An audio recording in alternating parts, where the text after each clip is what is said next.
அனைவருக்கும் இனிய வணக்கம். வாழ்க வளமுடன் வளர்க என்றும் சேனலுக்கு உங்களை அன்போடு வரவேற்கிறேன்.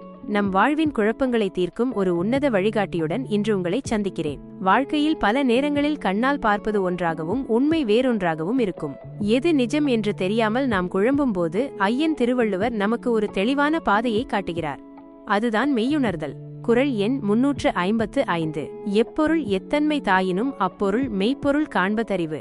விளக்கம்: இதன் பொருள் என்னவென்றால், எந்த பொருள் எந்த தோற்றத்துடன் நம் முன் வந்தாலும் அந்த தோற்றத்தை மட்டும் நம்பி ஏமாந்து விடாமல் அதன் உள்ளே மறைந்திருக்கும் உண்மையான உண்மையை ஆராய்ந்து அறிவதே உண்மையான அறிவு ஆகும். இன்றைய தத்துவம்: பார்ப்பதெல்லாம் உண்மையல்ல, கேட்பதெல்லாம் உண்மையல்ல, தீர விசாரிப்பதே அறிவு.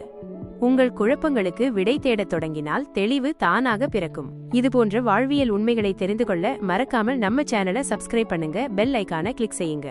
வாழ்க வளமுடன் வளர்க என்றும் என்று கூறி விடைபெறுகிறேன். நன்றி.